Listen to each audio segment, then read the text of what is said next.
Febrero 18, domingo. Se oyeron las campanas que anunciaban el alba. Sus repiques descendieron desde la torre blanca de la iglesia de Timbalí por la fatiga persistente del valle. Luego treparon por las colinas hasta meterse en las bocas negras de los túneles, en el fondo de los cuales los hombres trabajaban desmenuzando la roca negra que iría luego a mover las máquinas de lejanas fábricas desconocidas. El ruido era, en el valle, como el mismo polvo amarillo de óxido que cubría todos los objetos. Nunca, desde que las maquinarias de la compañía fueron inauguradas, habían tenido los habitantes de Timbalí un momento perfecto silencio. Cuando el tren acallaba sus silbidos agudos, se oían los motores que movían las góndolas. Cuando no se escuchaba la sirena o las bocinas de los carros que venían de regiones distantes cargados con madera, se percibía el ruido infernal de muchos pies arrastrándose por sobre el cemento de las aceras. El silencio, pues, había huido para siempre y ya no regresaría a las callejuelas amarillentas de Timbalí. Rudecindo despertó. Le vinieron a la memoria en tropel los acontecimientos de la víspera. Pastora se quejó a su lado. Estaba enferma. La impresión había sido demasiado fuerte y a pesar de las palabras tranquilizadoras de Cándida, él tenía miedo. Por eso le preguntó en voz baja qué le dolía. Ella sollozó. Era el recuerdo del hijo, metido dentro de un calabozo en la terrible cárcel del poblado que imaginaban como un lugar frío, húmedo, negro. Rudecindo pensó que sería como aquel corredor en donde él había trabajado toda la semana anterior, curvado contra el suelo, con el aire irrespirable y con figuras fantásticas acurrucadas en los rincones más oscuros. Así debía ser la cárcel y en ella estaba Pacho. El único culpable de todo era el diablo, por haber intentado besar a Mariena. Los puños de Rudecindo se crisparon con violencia. Había sido siempre un hombre paciente, resignado, pero por su hija sería capaz de las mayores barbaridades, inclusive de acabar con el diablo al que había herido, quizá gravemente, su hijo de 12 años. Hoy no nos atenderán en la alcaldía, mija. Es día de fiesta y nadie trabaja. De todos modos iremos. Ese muchacho está allá solo, desde anoche. Les llevaremos panecito, qué desgracia. Peor hubiera podido ser, mija. Callaron. Se oía la rítmica respiración de Neco. Cándida estaba despierta. Yo quisiera poder ayudarlos ahora, si el diablo fuera a la alcaldía a pedir que dejaran libre a Pacho. Su merced cree, señora Cándida, ese hombre debe estar que se come a mi hijo vivo. ¿No vio la cara que tenía anoche? Si yo se lo pidiera, dijo Cándida, como hablando consigo misma. No se imponga sacrificios por nosotros, dijo Rudecindo. Deje la cosa por mi cuenta. Yo veré cómo me las arreglo con el alcalde. Usted no lo conoce. Es un viejo socarrón, hipócrita, más malo que Nerón. Si quiere venir con nosotros, la llevaremos. Antes para que le curen las heridas en el hospital. No hay que descuidar las cosas. Bueno, iremos, pero dentro de un rato, por allá a las 9, porque antes no se levanta don Ricardo García. ¿Y él quién es? El alcalde. Muy mala persona, les repito. Guardaron silencio. Por los huequecillos de la puerta se colaba una luz blanca, pálida, que lentamente fue tornándose rosa. Llegaba un nuevo amanecer. Rudecindo pensó que ya llevaba más de una semana en Timbalí y que había obtenido con ello una choza que más bien parecía el cubil de una fiera, un empleo que era una esclavitud horrorosa y al que su hijo, por la necesidad de robar a la alcancía de la iglesia y por las circunstancias, por la brutalidad del medio, le propinara una puñalada al diablo. Y además había conocido a Cándida y había visto cómo se tragaban las llamas su casa. Pensó en ella. Allí estaba, a pocos centímetros de su cuerpo, envuelta en la blusa de Mariena, vestida con su falda roja. Allí estaba Cándida, con su cuerpo joven, con sus pechos morenos. Muchos acontecimientos habían venido en pocos días a cambiar casi por completo el curso de su vida, antaño tranquila y plácida, porque, pensando en el pasado, él llegaba a la conclusión de que, pero no, ¿para qué recordarlo? El tiempo ido no debe volver a la memoria, porque entonces surge el arrepentimiento, conde la nostalgia y la duda. Por eso se concentró en pensar en la situación actual y vio que se iba tornando más angustiosa cada vez. Al principio no tuvo pan, ni dinero, ni amigos, y aquella mujer cándida los acogió con generosidad y alegría. Luego consiguió el trabajo. Mentalmente maldijo al Mr. Brown y al capataz. No sabía a cuál de los dos desearía haber muerto primero. En fin, surgió en su cerebro la realidad de los obreros de Timbalí, planteada por Spinell en pocas palabras. Ellos ganaban 4 pesos diarios, o 5 o 6, trabajando 9 horas como verdaderos galeotes dentro del aire asfixiante de las minas, expuestos a los mayores peligros, y los extranjeros, en sus lujosas oficinas, sentados ante las piedras de bellas secretarias, sin hacer absolutamente nada, ganaban 200 o 300 pesos diarios. Pero eran los técnicos, los seres superiores venidos de otros países, de otros centros más avanzados. Sí, y allí estaban, viviendo en las suntuosas construcciones de la parte elegante del poblado, con su casino, con todo el aire de su tierra. Sintió cólera. Aquello no era justo. Quienes más trabajan debían ganar más, o que no se hiciera tan notoria y tan escandalosa la diferencia. Se levantó. No podía continuar en esas meditaciones que ninguna paz traían a su espíritu atribulado. Corrió hacia la pequeña fuentecilla de agua limpia en las inmediaciones del pozo pútrido y se lavó la cara y la cabeza. Se sintió despejado. El aire estaba puro. El viento no bajaba de los cerros a rebullir el polvo amarillo de los caminos y éste permanecía quieto, adherido a la tierra. Contempló los alrededores y, como siempre que lo hacía, sintió oprimido el corazón. Los escombros de la casa que había sido de Cándida parecían humear aún. Eran como huesos negros esparcidos por la pequeña colina, en donde todo tenía un aire de descomposición, porque las canecas viejas semejaban cadáveres deformados por el golpe de una roca enorme, y los maderos eran, en medio de aquel mar de polvo amarillo, como restos de un fabuloso naufragio. Mariena acudió a la fuentecilla para lavarse. Se inclinó y al hacerlo pudo ver sobre el cristal quieto del agua reflejado nítidamente su rostro. Entonces tuvo la certeza de que era hermosa.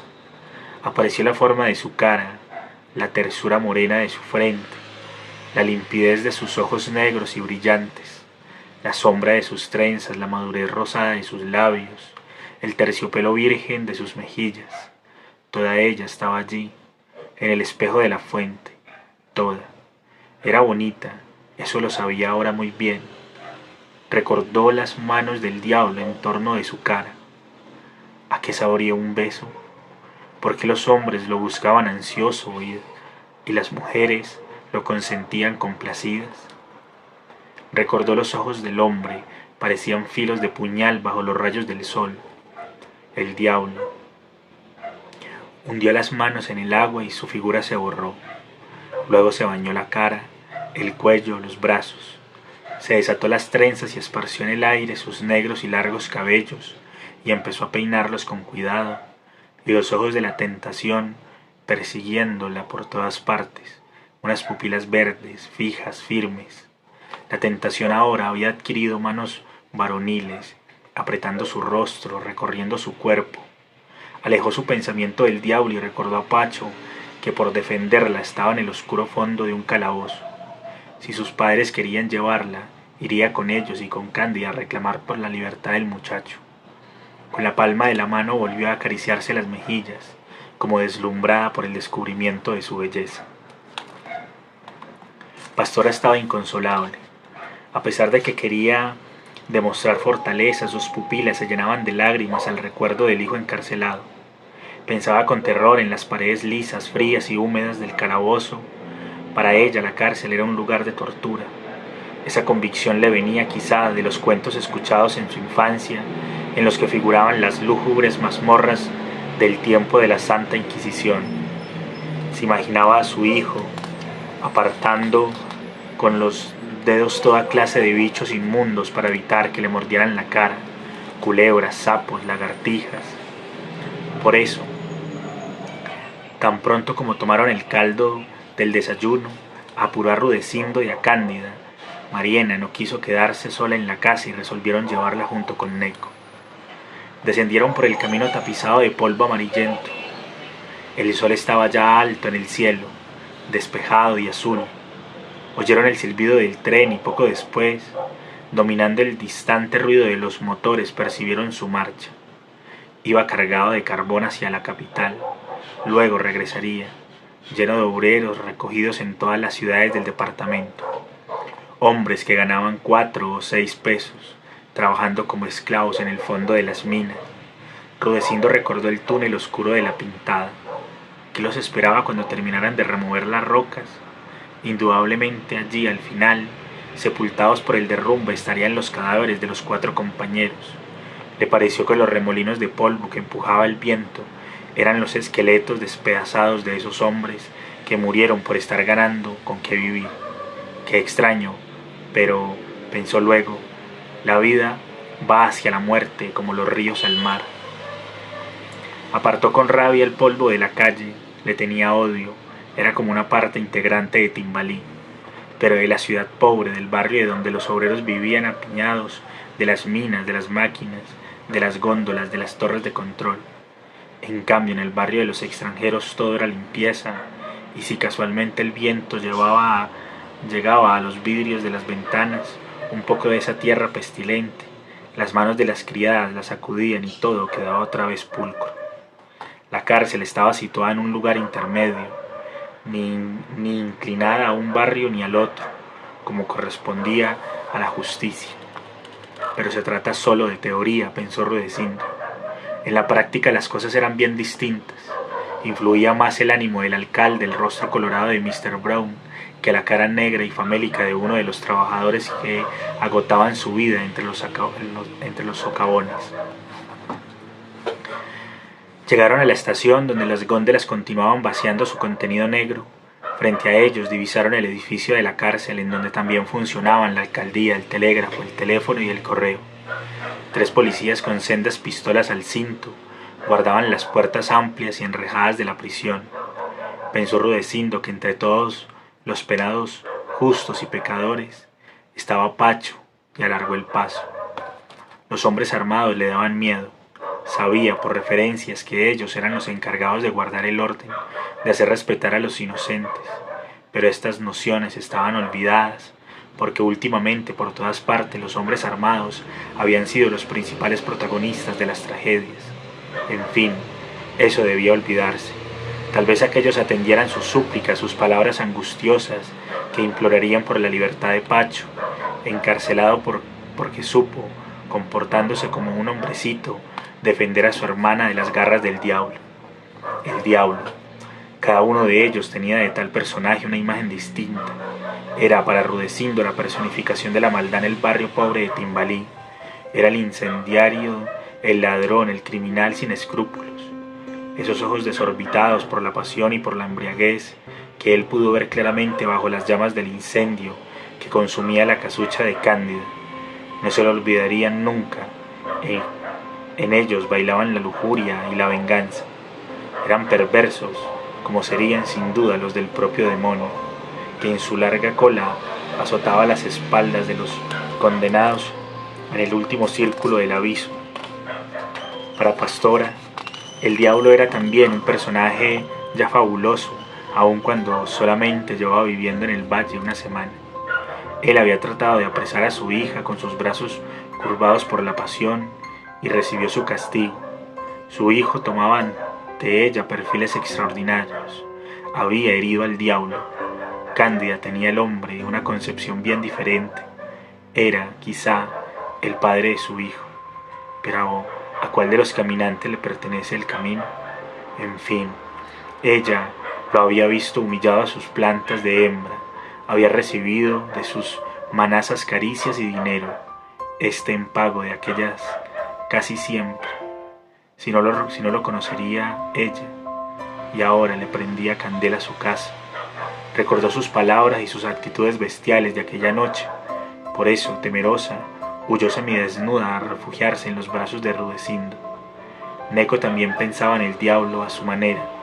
Le decía papá y le tendía la manecita, pidiéndole 5 o 10 centavos. Y finalmente, para Mariena el diablo era la tentación, la fuerza viril, enfrentada a su debilidad de mujer, la personificación de un deseo que apenas se insinuaba allá en el fondo impreciso de sus sentimientos. Con miedo y con respeto se acercó Rudecindo a uno de los policías. Su merced, perdone, ya nos irán a soltar al muchachito. Se quedó mirándolo fijamente. Le vio el rostro largo y huesudo. Notó que le temblaban levemente las manos. El cuerpo encorvado tenía una apariencia de debilidad y de sumisión. Observó el vientre hinchado de pastora, su cara llena de pecas, su boca entreabierta, de labios pálidos y gruesos. Miró a Neco semidesnudo, anémico, a Cándida con los ojos sin pestañas, de una belleza que alcanzaba a notarse aún bajo su máscara de sufrimiento. Y por último se encontró con la mirada negra y brillante de Mariena. La examinó con descaro. Qué linda era. ¿Cuál muchachito? Uno que trajeron anoche, su merced, Pachito, que es nuestro hijo. ¿Pachito? Ah, el que le pegó una puñalada al diablo. Sí, señor, dijo Pastora adelantándose, pero su merced no sabe cómo fueron las cosas. Ese diablo que mi Dios confunda agarró a mi hija para besarla, y entonces el chinito lo picó en una pierna con un suncho, porque ni cuchillo era. Buena está la historia. ¿Con que trató de besarte?, preguntó mirando a Mariena, que se puso encendida. ¿Lo soltarán pronto, su merced? Esas son cosas del alcalde, que es el que manda. Nosotros solamente vigilamos a los presos para que no se fuguen. Pero podremos visitarlo. Le traemos un panecito, porque el pobre no se habrá desayunado. Cómanse ustedes el pan si tienen ganas, y lárguense, que no hay tiempo para oír lamentaciones. Caramba, qué genio tan tremendo, pensó Rudecindo. Se alejaron desconsolados. Pastora apretaba contra su pecho los 2 panes envueltos en un papel. Pobrecito Pacho, tendría hambre, frío, como eran de crueles los policías. ¿Y el alcalde, en dónde estaba? Creo que lo encontraremos en el almacén Black and Gold, le informó Cándido. Los domingos se la pasa allí todo el día, tomando vino con los musies. Llévenos allá, señora Cándida, porque nosotros no conocemos. Los guió por las calles negras, limpias. En una esquina estaba situado el almacén Black and Gold, amplio y lujoso. Recordaron la tienda miserable de Joseto. Allá todo era polvo amarillo, todo estaba oxidado, hasta el pan. Aquí en cambio los vidrios se veían bien fregados y todo respiraba aseo y elegancia. Sentados ante una mesa, 4 individuos conversaban animadamente y tomaban vino oscuro en grandes vasos de cristal. Varias botellas vacías, colocadas sobre el mostrador, indicaban la respetable cantidad de licor ingerido por ellos. Cándida, deteniéndose en la puerta, señaló hacia el interior del establecimiento. Ese bajito colorado viejón es el alcalde. Se llama don Ricardo. El apellido es García. ¿Y cómo haremos para llamarlo, su merced? Hasta borracho debe estar el condenado. Cándida hizo una seña al empleado que atendía el almacén. Eran conocidos. Alguna noche se encontraron allí mismo. La mujer recordaba aún los ojos grises, color de agua profunda, del mancebo. Espíritu era su nombre. No tardó en acudir y la contempló curioso, porque también los acontecimientos de una noche lejana habían golpeado en su memoria. Hola, Cándida, pero ¿qué tienes en los ojos? ¿Se te quemaron las pestañas? Qué pena. Sin embargo, todavía estás bonita. Mira, espíritu, necesito un favor, el que quieras. ¿Me puedes llamar el señor alcalde? Pues no creo que salga. Está ya medio borracho, toda la mañana desde las 6 tomando vino con Mr. Kate, con el pagador y el jefe de la estación.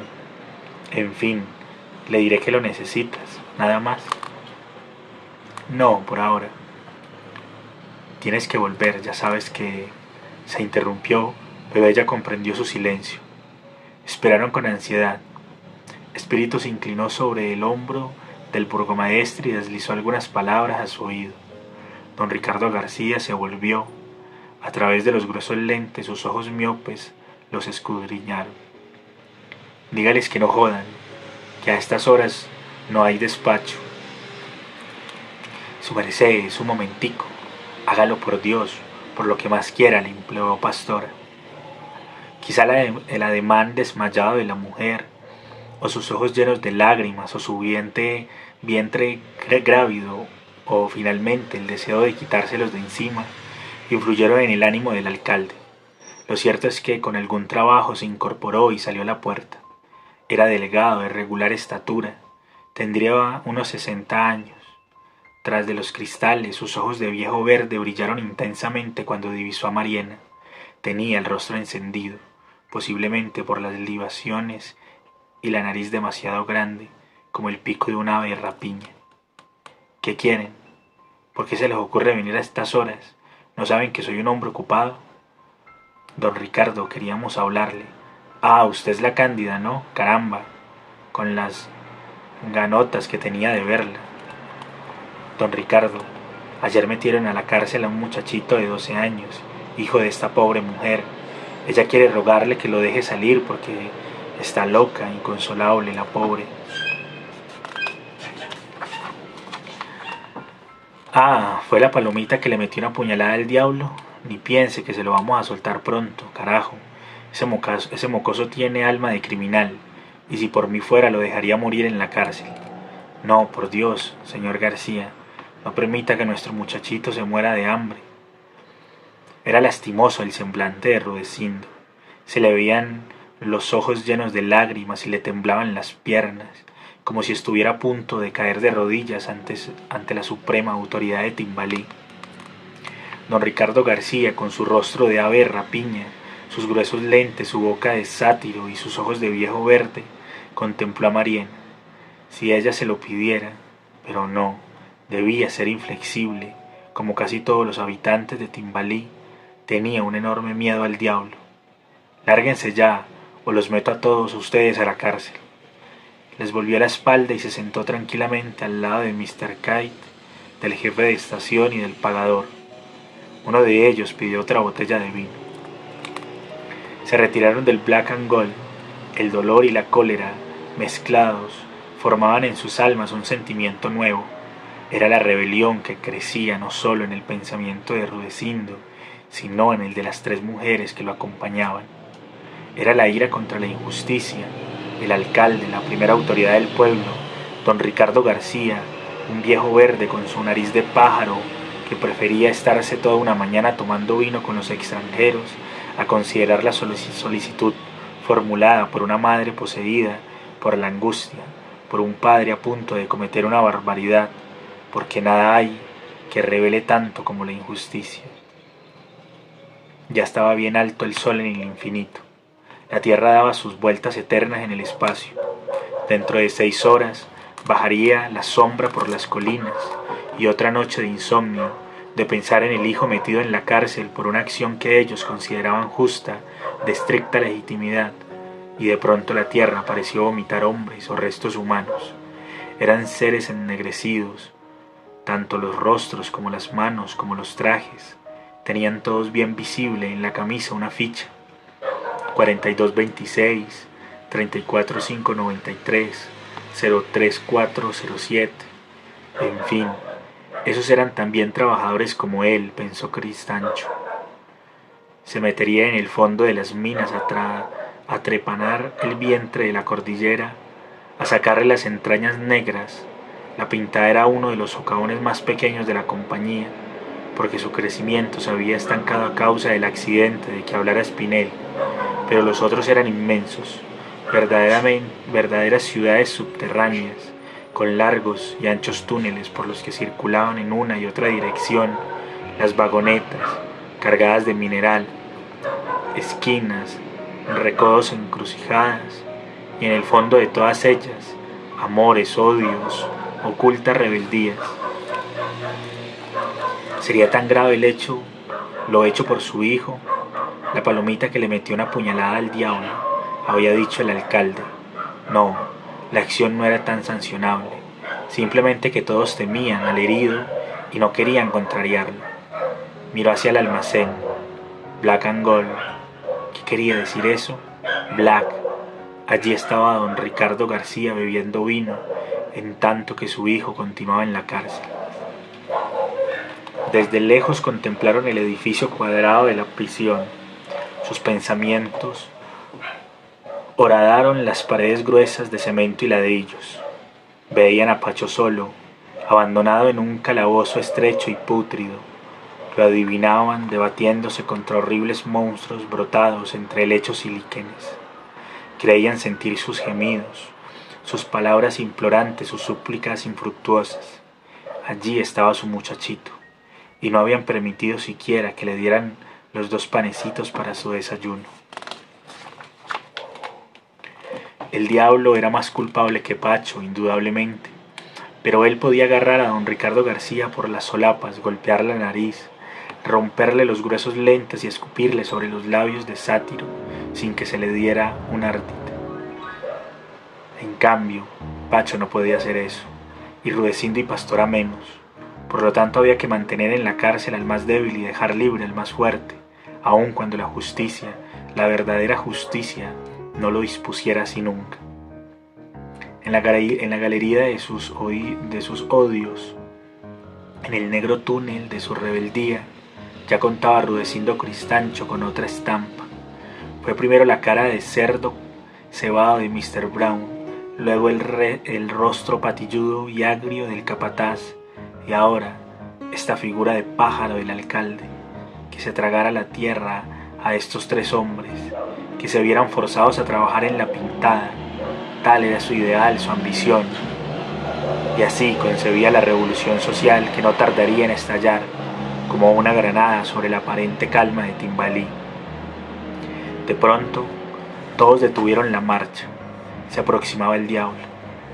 Rudecindo apretó con fuerza los puños. Aquel hombre era el culpable de su desgracia. Había querido besar a Mariena y ahora no permitía que pusieran en libertad a Pacho.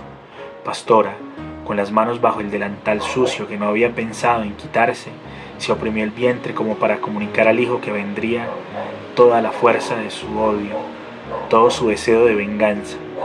Cándida lo contempló. Era incapaz de aborrecerlo. Lo había amado intensamente durante largas noches y también con ternura, con fraternidad, en días sin pan y sin abrigo.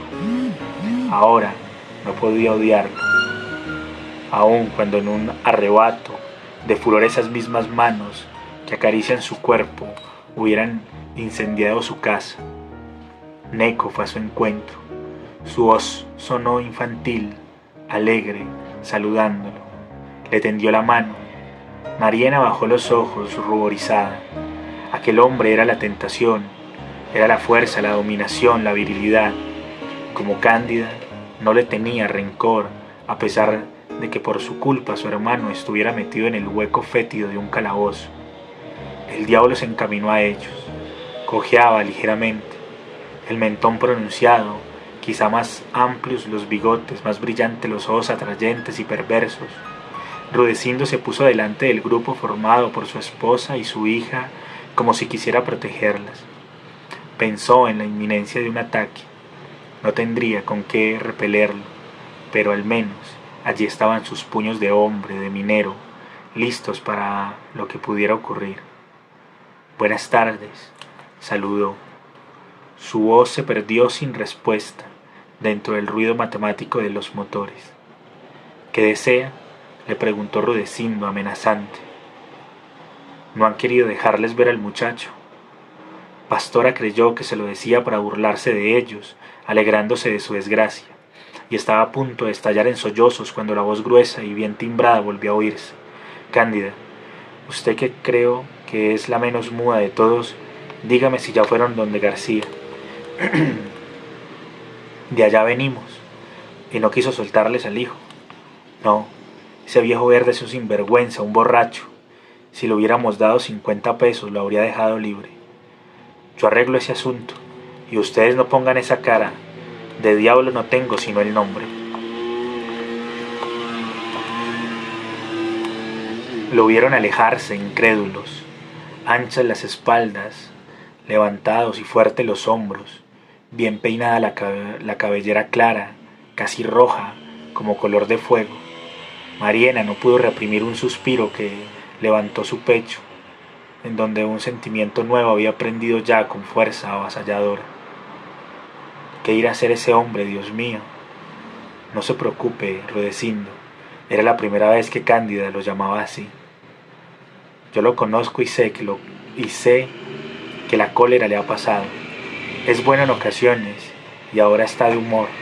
Con seguridad él conseguirá lo que no logramos nosotros, porque don Ricardo García le tiene miedo. Si es así, que Dios bendiga al diablo. ¿Qué cosas tan enrevesadas dices, mijo?, lo recriminó Pastora. Pensa un poco más antes de hablar. ¿Cómo será su nombre?, preguntó Mariena, ruborizándose de nuevo. Cándida lo notó. Había sorprendido también una mirada profunda, impregnada de deseos en los ojos del diablo cuando miró a la chica. Lentamente una idea se formó en su cerebro. ¿Por qué el hombre hacía aquello? Su generosidad no era un hábito, y menos tratándose de alguien que lo había herido. Entonces encontró la causa. Estaba enamorado de Mariena. No tiene nombre alguno. Todos le dicen el diablo y él está así contento. Pero es malo, muy malo. Usted dijo hace poco lo contrario, le objetó Mariena. No hay que hacer mucho caso de las palabras. En fin, sea como sea, bueno o malo, pecador o justo, él es el diablo. Echaron a andar hacia el Black and Gold. En la puerta del establecimiento vieron al alcalde, larga la nariz, grueso los lentes, torcida la boca, brillantes de lascivia los ojos miopes. A su lado estaba el presunto padre de Neco. Hablaban. ¿Lo soltará? Señor mío, que dejen libre a Pacho. Esto sí que está bueno. Mediante Dios lo va a sacar el diablo. Ahora es su merced la que habla sin pensar, mija. Cándida rió de la ocurrencia de Pastora. Mariena también sonrió. Se distendieron sus labios rojos, jóvenes, puros, porque a través de su miseria, de su incansable peregrinar de todos los caminos del mundo, esa boca había mantenido intacta su primitiva virginidad. El diablo se acercó. Traía en la mano derecha una tarjeta escrita por el alcalde para el encargado de vigilar la prisión. Ya está todo listo. Ahora vengan conmigo hasta la cárcel. Le obedecieron. El policía, que antes los echara con palabras violentas, al leer la tarjeta los miró con mayor respeto y dio orden para que dejaran salir a Pacho. Esperaron ansiosos. Los ojos del diablo recorrían el cuerpo de Mariena y lo dejaban desnudo en un instante. Sus senos, altos ya, libres dentro de la blusa, las piernas perfectas a las que el viento de la tarde ceñía la falda. Le miró los labios y sintió vértigo. Esa muchachita sería suya, sí, suya. Sonrió. Mariena lo miró en ese momento.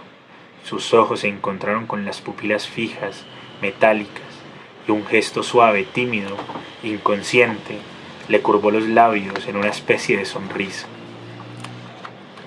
La puerta enrejada se abrió y apareció Pacho. Tenía el rostro pálido, pero los ojos alegres y las ropas secas. Tan pronto como vio a Pastora, se arrojó hacia ella, rodeándole el cuello con los brazos. Después saludó a Rudecindo, besó a Neco con ardor en ambas mejillas, miró a Mariena, a Cándida y por último al diablo. El rostro se le contrajo en una rara mueca de odio, de agradecimiento, porque allá, en el patio de la prisión, había sabido que quien acudía a sacarlo era nada menos que el hombre a quien hiriera la noche anterior. Por eso se acercó, tímidamente al principio, decidido después, y estrechó la mano que el otro le tendía. Bueno, muchacho, ya pasaron esas cosas, ahora seremos amigos. Gracias, señor diablo, Dios se lo pague, dijo Pastora, limpiándose la nariz con la punta de su delantal amarillo. Rodecindo le tendió la mano. Había salvado a su hijo de los horrores de la prisión, por eso debía considerarlo como un hermano. Pastora entregó a Pacho los 2 panecillos y él los devoró con avidez. Luego resolvieron marchar hacia su casa. Se despidieron cordialmente del nuevo amigo. Este envolvió a Mariana en una ardorosa mirada. Ella, como antes, le sonrió. Cándida sorprendió la mirada y la risa, y la serpiente de los celos se le fue enredando en el corazón.